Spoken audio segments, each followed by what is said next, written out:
बड़ा निर्णय आप लोगों ने लिया है कि मठ मंदिरों पर के जो जमीन पर जो अवैध कब्जा है उसे भी अब सरकार और आपकी विभाग। देखिए, राजस्व विभाग ने धार्मिक न्यास परिषद के जो सम्मानित अध्यक्ष हैं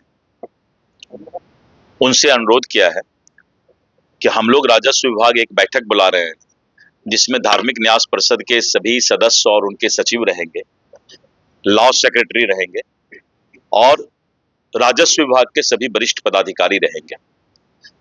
धार्मिक न्यास परिषद का लाखों एकड़ जमीन या तो मठ मंदिर का हो चाहे धार्मिक न्यास परिषद का हो, वो या तो अतिक्रमण के है या फिर आपसी विवाद में फंसा हुआ है। राजस्व विभाग एक पहल शुरुआत करना चाहती है कि धार्मिक न्यास परिषद को भी ये लीगल राइट हो और वो इस तरह के जमीन को जो है कैसे अतिक्रमण मुक्त कराए और कैसे उसको लीगलाइज करे, तो ये बहुत आवश्यक है। इसी के लिए राजस्व विभाग ये पहल करने जा रही है कि धार्मिक न्यास बोर्ड के सभी जमीन सुरक्षित रहें, इसकी चिंता आदरणीय श्री सम्राट चौधरी जी माननीय मुख्यमंत्री बिहार सरकार के नेतृत्व में कर रही है। सर, एक तस्वीर सामने आई, भागलपुर में एक अपराधी जो है वो अपना जो पिस्तौल है उसके हाथ में गंगा प्रवाहित कर रहा है और कह रहा है कि आज से वो अपराध नहीं करेगा।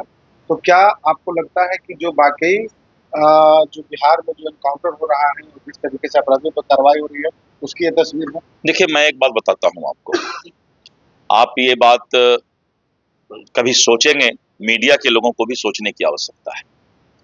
अपराधी कौन है?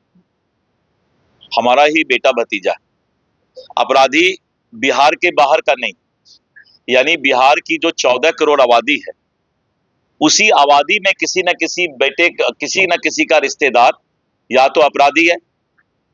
तो ऐसे लोगों को समाज में भी संस्कार और अपने बाल बच्चों पर ध्यान देने की आवश्यकता है और धीरे धीरे पूरे बिहार में ये माहौल बना है। हमने मुजफ्फरपुर में अनुरोध किया है जनता से कि अपराधियों को अपने यहाँ किसी भी तरह के कार्यक्रम में नहीं बुलाएं, भोज भात में बहिष्कार करें। पूरे बिहार के अंदर ये आह्वान हमने किया है कि कोई भी अपराधी, कोई भी देह हाथ ऐंठ कर चलने वाला रंगदार, उसको समाज बहिष्कार करना शुरू कर दे। कोई भोज भात में नहीं बुलाए, कोई फंक्शन में नहीं बुलाए। तो जब अपराधी का समाज बहिष्कार करना शुरू करेगा, चिन्हित करना शुरू करेगा, तो सरकार भी वैसे अपराधी को कानूनन सजा देने का काम करेगा और ये माहौल अब बिहार में बनना शुरू हो गया है और जल्द ही इस तरह का माहौल बनेगा। कल आपने एक समीक्षा बैठक की और बैठक में सख्त निर्देश भी दिया है अधिकारियों को। हमने कल निगरानी विभाग का, जो हमारे राजस्व विभाग का निगरानी विभाग है, उसका मैंने समीक्षा किया। मैंने देखा कि 4 साल, 5 साल, 6 साल, 7 साल से किसी का जो है जांच अटका हुआ है, किसी का रिपोर्ट आना बाकी है और वो आराम से निलंबित होकर के घर में जो है और सिर्फ जो है बैठ करके और आने वाले समय में बाद में कोर्ट में भी जीत करके वो पूरा पैसा ले लेगा।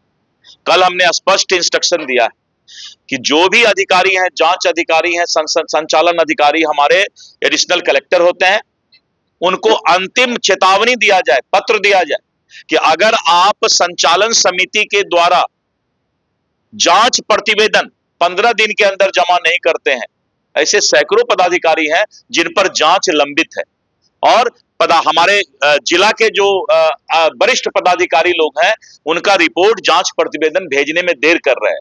हम अंतिम पत्र दिए हैं कि जांच करने वाले अधिकारी आप अनियमितता के ऊपर तुरंत जांच का रिपोर्ट करें और ऐसे लोगों को जल्द से जल्द सजा दिया जा सके, नहीं तो फिर जांच करने वाले अधिकारी पर कार्रवाई के लिए मैं सामान्य प्रशासन विभाग को लिखूंगा। राहुल गांधी के टिप्पणी पर क्या कहेंगे प्रधानमंत्री? देखिए, राहुल गांधी मुझे लगता है कि मानसिक रूप से विक्षिप्त हो चुके हैं।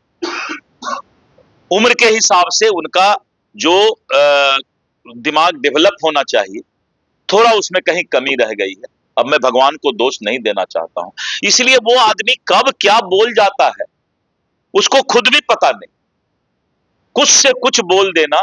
और यही कारण है कि राहुल गांधी ये ठेका लेकर आया है कि कांग्रेस का जब तक हम हिंदुस्तान और भारत में नाव नहीं डुबो देंगे, कांग्रेस का सफाया नहीं कर देंगे, तब तक राहुल गांधी चुप रहने वाला नहीं।